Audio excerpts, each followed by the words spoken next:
নমস্কার বন্ধুরা, আমরা যারা ইন্ডিয়াতে থাকি তারা প্রতিদিন টাটা গ্রুপের কিছু না কিছু প্রোডাক্ট অবশ্যই ইউজ করে থাকি। পাওয়ার সাপ্লাই থেকে শুরু করে ফ্যাশন পর্যন্ত এবং চা থেকে শুরু করে নুন পর্যন্ত সবকিছুতেই টাটা গ্রুপ অফ কোম্পানিজের রাজত্ব চলছে। রাস্তাঘাটে হামেশাই টাটা মোটরসের গাড়ি চলছে, আকাশপথে এরোপ্লেনের কথা বললে এয়ার ইন্ডিয়া, আর মুম্বাইয়ের আইকনিক ওয়ার্ল্ড ফেমাস তাজ হোটেলের মালিকানাও কিন্তু টাটা গ্রুপের হাতেই রয়েছে। সারা ভারতবর্ষে ছোট বড় মিলিয়ে প্রায় 100রও বেশি কোম্পানিজ রয়েছে যেগুলোর মালিকানা টাটা গ্রুপের হাতেই রয়েছে। আশা করি আপনারা প্রত্যেকেই রতন টাটাকে চেনেন। আপনাদের মধ্যে অনেকেই হয়তো মনে করেন টাটা গ্রুপের এই সমস্ত সফলতা রতন টাটার দূরদর্শিতা এবং সাহসের কারণেই এসেছে। হ্যাঁ, টাটা গ্রুপের এই সফলতার পেছনে রতন টাটার কন্ট্রিবিউশন অবশ্যই রয়েছে। তবে টাটা ইন্ডাস্ট্রির এই সাম্রাজ্য যেটা আমরা আজকের দিনে দেখছি, এর পথ চলা শুরু হয়েছিল আজ থেকে 150 বছর আগে। কিভাবে টাটা গ্রুপ শুরু হয়েছিল এবং কিভাবে এটা একটা গ্লোবাল ব্র্যান্ড পাওয়ার হাউস হয়ে উঠলো, চলুন দেখে নেব টাটা গ্রুপের এই 150 বছরের জার্নি।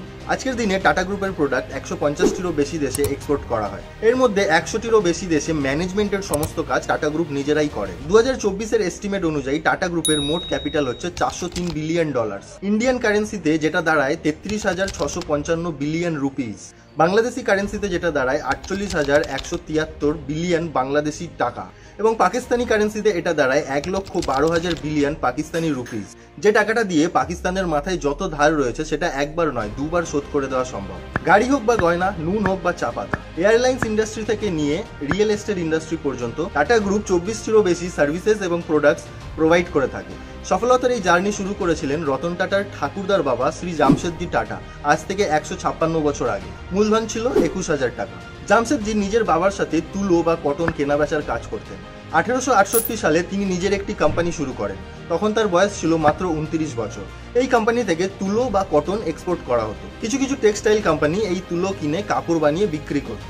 এর থেকেই জামশেদজির মাথায় একটি আইডিয়া আসে যে তুলো সেল করার সাথে সাথে তিনি একটি টেক্সটাইল কারখানাও শুরু করতে পারেন। কিন্তু কারখানা শুরু করার জন্য অনেক বেশি পুঁজির দরকার ছিল। এত টাকা একটা নতুন বিজনেসে লাগানো খুব বেশি রিস্কি হয়ে যেত। সেই সময় মুম্বাইয়ের চিঞ্চপোকলিতে একটা অয়েল মিল খুব লসে রান করছিল এবং শেষে দেউলিয়াও হয়ে যায়। জামশেদজি খুব সস্তায় সেই অয়েল মিলটি কিনে নেন এবং সেটাকে কটন মিল বানিয়ে চালাতে থাকেন। সেই মিলটির নাম রাখা হয় আলেকজান্দ্রা। 2 বছর পর সেই মিলটি তিনি বেশ ভালো প্রফিটেই বিক্রি করে দেন এবং একটা ম্যানুফ্যাকচারিং প্ল্যান্ট তৈরি করার মতো পুঁজি রেডি করে নেন। সেই সময় বম্বে কটন মার্কেটের হাব ছিল। তখন বম্বেকে বলা হতো কটনোপলিস অফ ইন্ডিয়া। জামশেদজি নিজেও বম্বেতেই বিজনেস করতেন, কিন্তু তারপরেও তিনি নিজের নতুন কটন মিল বম্বে থেকে 770 কিলোমিটার দূরে নাগপুরে তৈরি করেন। এই নতুন মিলটির নাম রাখা হয় এমপ্রেস মিল। বম্বের কটন হাব থেকে এত দূরে কটন মিল বানানোর জন্য সেখানকার মানুষজন জামশেদজিকে বিভিন্ন রকম কটূক্তিও করেন। কেউ এটা বুঝতে পারছিলেন না যে বম্বেতে কটন হাব হওয়া সত্ত্বেও জামশেদজি নাগপুরে গিয়ে কেন কটন মিল তৈরি করলেন। কিন্তু সময়ের সাথে সাথে প্রমাণ হয়ে যায় যে জামশেদজির এই ডিসিশন সত্যিই সঠিক ছিল। প্রথমত কাঁচামাল মানে তুলো ফসল বেশিরভাগটাই নাগপুরের আশেপাশেই চাষ হতো, যার ফলে কাঁচামালের যোগানের উপর কোনো রকম প্রভাব পড়তো না। দ্বিতীয়ত ওয়াটার সাপ্লাই। তুলো থেকে কাপড় বানানোর প্রসেসে প্রচুর পরিমাণে জলের প্রয়োজন হয়, আর নাগপুরে প্রচুর নদী এবং লেক থাকার কারণে জলের যোগানেও কোনো সমস্যা হতো না। তৃতীয়ত শ্রমিকের যোগান।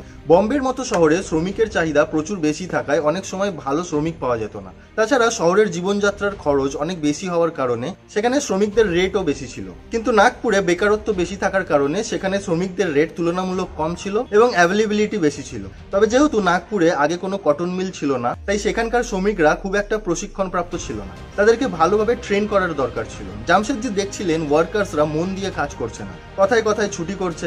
বেশিরভাগ দিনেই 20%-এর থেকেও বেশি ওয়ার্কার্স ছুটিতে থাকছিল। এই ব্যাপারগুলো দেখে জামশেদজি একটু চিন্তায় ছিলেন, কিন্তু তিনি এই সমস্যার সমাধানের জন্য আজ থেকে 150 বছর আগেও এমন উপায় ভেবেছিলেন যেটা আজকের দিনের মডার্ন যুগেও অ্যাপ্লাই করা মুশকিল মনে হতে পারে। তিনি ওয়ার্কার্সদের বেশি বকাবকি না করে বা স্যালারি কাটছাট না করে তাদের বেশ কিছু ফেসিলিটিস দেওয়ার ঘোষণা করেন। তাদের মেডিকেল ইন্স্যুরেন্স করানো হয় এবং তাদের এন্টারটেনমেন্টের জন্য স্পোর্টস ডে এবং ফ্যামিলি ডেরও অর্গানাইজ করা হয়। ভালো পারফরমেন্স দেওয়া ওয়ার্কার্সদের সবার সামনে পুরস্কারও দেওয়া হতো। আজকের দিনে এই ব্যাপারগুলো অনেক কর্মক্ষেত্রে থাকলেও সেই সময় এই ফ্যাসিলিটিসগুলো কেউ ভাবতেও পারতো না। আর মজার ব্যাপার হচ্ছে তার এই স্কিমগুলোর রেজাল্টও দেখতে পাওয়া যায়। ওয়ার্কার্সরা নিজেদের ভ্যালু বুঝতে শুরু করে, তারা কোম্পানিকে নিজের কোম্পানি ভেবে কাজ করতে শুরু করে। জামশেদজি মনে করতেন to make India strong it is very important that everything is manufactured within India. এর মানে হচ্ছে ইন্ডিয়াকে মজবুত বানাতে হলে প্রতিটা প্রয়োজনীয় জিনিস ইন্ডিয়াতে ম্যানুফ্যাকচার্ড হওয়াটা জরুরি, এবং এই ভাবনা চিন্তা থেকেই তিনি চেষ্টা করতে থাকেন। একে একে তিনি বিভিন্ন জিনিসের প্রোডাকশন শুরু করেন। সেই সময় সিল্ককে খুব প্রিমিয়াম কাপড় হিসেবে মানা হতো। তার মধ্যে সব থেকে বেস্ট সিল্ক ফ্রান্স থেকে ইম্পোর্ট করা হতো। মনে করা হতো ফ্রেঞ্চ সিল্ক ওয়ার্ম সারা পৃথিবীতে বেস্ট সিল্ক প্রডিউস করতে পারে। জামশেদজি ফ্রান্স গেলেন এবং সেখান থেকে ফ্রেঞ্চ সিল্ক ওয়ার্মের ব্রিড ইন্ডিয়াতে নিয়ে এলেন। কিন্তু ব্যাপার হচ্ছে ফ্রেঞ্চ সিল্কওয়ার্ম শুধুমাত্র ইউরোপের ওয়েদার কন্ডিশনেই ভালো সিল্ক প্রডিউস করতে পারে। ইন্ডিয়াতে এদের সার্ভাইভ করানো খুব মুশকিল ব্যাপার ছিল, যার জন্য তিনি ব্যাঙ্গালোরে একটা সিল্ক ফার্ম তৈরি করেন, যেখানকার ক্লাইমেট এই সিল্কওয়ার্মদের জন্য একটু বেটার ছিল, কিন্তু পারফেক্ট ছিল না। শুরুর দিকে তিনি বেশ কিছু মুশকিলের মুখোমুখি হয়েছিলেন, যেমন ধরুন ফ্রেঞ্চ সিল্কওয়ার্মের মধ্যে মাঝে মধ্যেই রোগ ভোগ দেখা দিত। এই সমস্যার সমাধানের জন্য প্রথমবার কন্ট্রোল এনভায়রনমেন্টে সিল্কওয়ার্ম ফার্মিং এর কনসেপ্টও প্রথমবার জামশেদজি নিয়ে এসেছিলেন। সৌভাগ্যবশত এই এক্সপেরিমেন্টটা সাকসেসফুল হয়েছিল এবং এইভাবেই জামশেদজি ইন্ডিয়াতে টাটা সিল্কের মাধ্যমে সবচেয়ে বেস্ট সিল্ক প্রডিউস করা শুরু করেন। আজ ইন্ডিয়ার নাম পৃথিবীতে সবচেয়ে বেশি এবং বেস্ট সিল্ক প্রডিউসারদের মধ্যে রয়েছে, এবং এটা অবশ্যই সেই প্রথম এক্সপেরিমেন্ট, ইনোভেশন এবং রিসার্চের জন্যই সম্ভব হতে পেরেছে। সেই সময় ইন্ডিয়াতে ব্রিটিশ ইস্ট ইন্ডিয়া কোম্পানি এবং ফ্রেঞ্চ ইস্ট ইন্ডিয়া কোম্পানির রাজত্ব চলত। জামশেদজি ফ্রেঞ্চ ইস্ট ইন্ডিয়া কোম্পানিকে টার্গেট করেন এবং 1885 সালে পন্ডিচেরিতে একটি কোম্পানি স্টার্ট করেন, যেটার একমাত্র টার্গেট ছিল ইন্ডিয়ান টেক্সটাইলকে ফ্রেঞ্চ কলোনির কাছে ইন্ট্রোডিউস করা। কিন্তু এই আইডিয়াটা কম ডিমান্ডের কারণে সাকসেস হয়নি। কটন ছাড়াও বিভিন্ন ক্ষেত্রে তিনি নিজের নেটওয়ার্ক আরো বাড়াতে চাইছিলেন। আগেই বলেছি, তিনি চাইতেন যে ইন্ডিয়ায় যে কোনো জিনিস ব্যবহার হয় সেটা পুরোপুরি ইন্ডিয়াতেই যাতে ম্যানুফ্যাকচার্ড হয়। জামশেদজির 4টি স্বপ্ন ছিল: আয়রন এবং স্টিলের ম্যানুফ্যাকচারিং, হোটেল, এডুকেশন এবং হাইড্রো ইলেকট্রিক প্ল্যান্ট। কিন্তু জামশেদজি শুধুমাত্র তার হোটেলের স্বপ্নটাই পুরো হতে দেখতে পেরেছিলেন, যেটা হচ্ছে মুম্বাইয়ের তাজমহল হোটেল, যেটার কাজ 1903 সালে কমপ্লিট হয়েছিল। তাজমহল হচ্ছে ইন্ডিয়ার প্রথম হোটেল যেখানে ইলেকট্রিসিটি কানেকশন ছিল। তাছাড়াও আমেরিকান ফ্যান্স, জার্মান এলিভেটরস এবং টার্কিশ বাথ সেটআপও করা হয়েছিল। শুরুর দিকে তাজমহল হোটেলের একদিনের রেট মাত্র 13 টাকা ছিল, যার মধ্যে অ্যাটাচ বাথরুমও থাকতো। তাজমহল হোটেল খোলার পেছনে কি কারণ ছিল সেটা নিয়ে বেশ কিছু ঘটনা জানা যায়। শোনা যায় একবার জামশেদজিকে বম্বের একটা বড় হোটেল, ওয়াটসন হোটেল, যেটাকে এখন এসপ্ল্যানেড ম্যানশনও বলা হয়ে থাকে, সেখানে ঢুকতে দেওয়া হয়নি, কারণ সেটি নাকি শুধুমাত্র ব্রিটিশদের জন্য বানানো হয়েছিল। এই কারণেই তিনি তাজমহল হোটেল বানানোর সিদ্ধান্ত নিয়েছিলেন। কিন্তু এই ঘটনাকে চার্লস অ্যালেন নামে একজন লেখক মিথ্যে বলে দাবি করেন। তিনি নিজের লেখায় বলেন, Jamshedji could not take such a small matter to heart. In fact, he had a deep attachment to his city Bombay and he wanted to give a gift to his hometown. এর মানে হচ্ছে জামশেদজি এত ছোট একটা ব্যাপারকে মনে পুষে রাখতে পারেন না, বরং তিনি বম্বে শহরকে খুব বেশি ভালোবাসতেন এবং নিজের হোম টাউনকে তিনি একটি গিফট দিতে চেয়েছিলেন। তাজমহল হোটেলকে এমনভাবে ডিজাইন করা হয় যে এই হোটেলের প্রতিটা রুম থেকে সমুদ্র দেখে মনে হয় যে হোটেলটি সমুদ্রের ওপর ভেসে রয়েছে। সেই সময় ব্রিটিশ গভর্নমেন্ট পুরো ব্রিটিশ ইন্ডিয়াতে রেলওয়ে নেটওয়ার্ক তৈরি করছিল, যার জন্য প্রয়োজনীয় লাখ লাখ টন লোহা ব্রিটেন থেকে ইম্পোর্ট করানো হচ্ছিল। জামশেদজির স্বপ্ন ছিল যে তিনি ইন্ডিয়াতে স্টিল ম্যানুফ্যাকচার করবেন, আর এই সময় তিনি পুরো ভারতবর্ষে স্টিল বানানোর জন্য লোহার খনি খুঁজতে শুরু করেন। 17 বছর ধরে এই খোঁজ চালানো হয়। তারপর ফাইনালি আমাদের পশ্চিমবঙ্গে লোহার খনি খুঁজে পাওয়া যায়। 1899 সালে প্রথম পশ্চিমবঙ্গে স্টিল প্ল্যান্টের ঘোষণা করা হয়, কিন্তু দুর্ভাগ্যবশত স্টিল তৈরি হতে দেখা জামশেদজির কপালে ছিল না। 1904 সালে জামশেদজির মৃত্যু হয়ে যায়, আর তার অপূর্ণ স্বপ্নগুলো পূরণ করার জন্য তার ছেলে দোরাবজি টাটা মাঠে নামেন। 1907 সালে ঝাড়খণ্ডের জামশেদপুরে ফাইনালি আয়রন এবং স্টিল কোম্পানি এস্টাবলিশড হয়, যেটাকে আজকে আমরা টাটা স্টিল নামে জেনে থাকি। এটি এশিয়ার সবচেয়ে প্রথম স্টিল প্ল্যান্ট। ওয়ার্ল্ড ওয়ার 1 এর সময় এই প্ল্যান্ট থেকেই ব্রিটিশ গভর্নমেন্ট নিজেদের স্টিলের ডিমান্ড পূরণ করেন। দোরাবজি টাটার সময়কালে টাটা গ্রুপ খুব তাড়াতাড়ি উন্নতির শিখর চড়ছিল। 1910 সালে ইন্ডিয়ার প্রথম হাইড্রো ইলেকট্রিক প্ল্যান্ট এস্টাবলিশ করা হয়, যার নাম দেওয়া হয় টাটা পাওয়ার, যেখানে প্রাকৃতিক ঝর্ণা এবং আর্টিফিশিয়াল লেকের সাহায্যে ইলেকট্রিসিটি জেনারেট করা হতো। বেশ কিছু বড় বড় ইন্ডাস্ট্রিকে এই প্ল্যান্ট থেকেই ইলেকট্রিসিটি সাপ্লাই করা শুরু হয়। সেই সময় সারা পৃথিবী সায়েন্সের দিকে ঝুঁকছিল। টাটা গ্রুপ ইন্ডিয়াকে কোনো দিক থেকেই পেছনে পড়ে থাকতে দিতে চাইছিল না। এই কারণেই টাটা গ্রুপ ব্যাঙ্গালোরে ইন্ডিয়ান ইনস্টিটিউট অফ সায়েন্স প্রতিষ্ঠা করে, যাতে সায়েন্স এবং রিসার্চের দিক থেকেও ভারত পিছিয়ে না থাকে। আর এই ইনস্টিটিউট ইন্ডিয়াকে প্রথম কম্পিউটার এবং প্রথম এয়ারক্রাফট বানাতে খুব সাহায্য করেছিল। টাটা গ্রুপ শুধু নিজেরাই উন্নতি করছিল না, বরং তারা নিজেদের এমপ্লয়িজদের জন্য এমন কিছু ফ্যাসিলিটিস দিচ্ছিল যেটা ইন্ডিয়াতে আর কোনো ইন্ডাস্ট্রি দিচ্ছিল না। ওয়ার্কার্সদের শিফটকে 8 ঘন্টায় নামিয়ে আনা হয়, যাতে তারা ফ্যামিলির সাথেও টাইম কাটাতে পারে। আজ থেকে 100 বছর আগের এই পলিসি আজ সারা পৃথিবীতে চলছে। 1932 সালে দোরাবজি টাটার মৃত্যু হয়ে যায়, কিন্তু 28 বছরের কর্মজীবনে তিনি টাটা গ্রুপকে স্টিল, পাওয়ার, সায়েন্স এবং আরো অনেক দিক থেকে সমৃদ্ধ করে তুলেছেন। এরপর দোরাবজির একজন ফ্যামিলি মেম্বার জিআরডি টাটাকে টাটা গ্রুপের দায়িত্ব দেওয়া হয়। জিআরডি টাটা অ্যাভিয়েশন এক্সপিরিয়েন্স ছিলেন, তাই তার হাতে দায়িত্ব আসতেই তিনি ডিসাইড করেন যে ইন্ডিয়াকে তিনি একটা নিজের এয়ারলাইন্স দেবেন। এরপরেই তৈরি হয় টাটা এয়ারলাইন্স।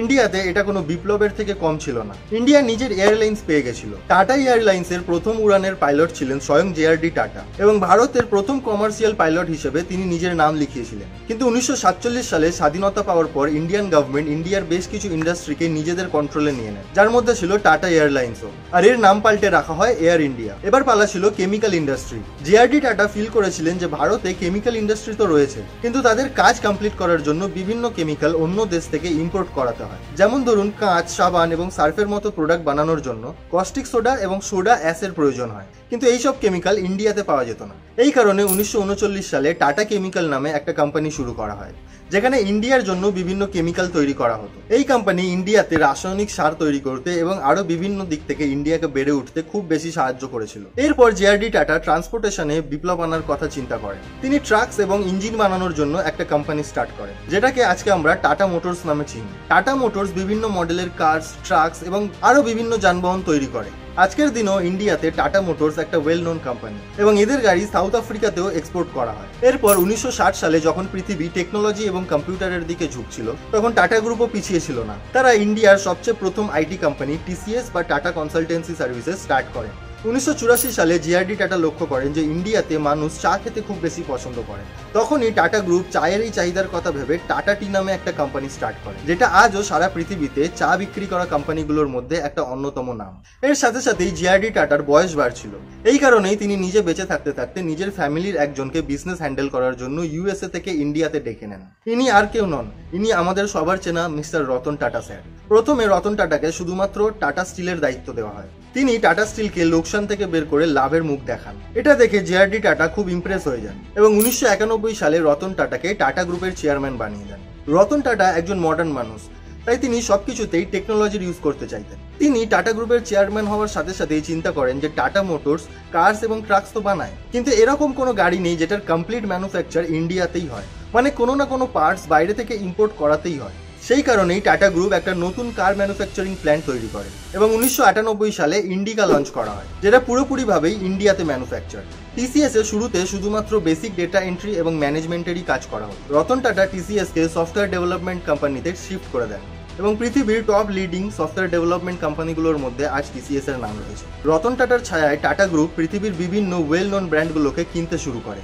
সেই সময়কার নাম করা কোম্পানি টেটলে টিকে কিনে নেয়, টাটা স্টিল কোরাস গ্রুপকে কিনে নেয়, টাটা মোটরস জ্যাগুয়ার এবং ল্যান্ড রোভারকে কিনে নেয়। 2012 সালে রতন টাটা নিজের বয়স বাড়ছে বলে as a chairman tata group থেকে রিজাইন করে দেন এবং নিজের জায়গায় সাইরাস মিস্ত্রিকে চেয়ারম্যান পদে বসান। কিন্তু 2022 সালে একটা কার অ্যাক্সিডেন্টে সাইরাস মিস্ত্রির মৃত্যু হয়ে যায় এবং রতরঞ্জন চন্দ্রশেখরন টাটা গ্রুপের এখন বর্তমান চেয়ারম্যান। টাটা গ্রুপ আজও উন্নতির শিখর চড়ছে এবং শুধুমাত্র ইন্ডিয়াতে নয়, পৃথিবীর বিভিন্ন জায়গার মানুষের হাতে নিত্য প্রয়োজনীয় জিনিস থেকে শুরু করে লাক্সারি সামগ্রীও তুলে দিচ্ছে। এটা কোনো একটা মানুষের হার্ডওয়ার্ক নয়, বরং 150 বছর ধরে বেশ কিছু মানুষের হার্ডওয়ার্ক। তো বন্ধুরা, আজকের ভিডিও এখানেই শেষ করবো। ভিডিওটা যদি একটু ইনফরমেটিভ লেগে থাকে, ভিডিওটা লাইক এবং শেয়ার করতে ভুলো না। সঙ্গে আমাদের চ্যানেল দ্য ব্যাক বেঞ্চারকে সাবস্ক্রাইব করতে ভুলো না এবং বেল বাটন প্রেস করে দিও, তাহলে এরকম আরো ইনফরমেটিভ ভিডিওর নোটিফিকেশনগুলো তোমরা পেতে থাকবে। তো আজকের মতো টাটা, দেখা হচ্ছে পরের ভিডিওতে।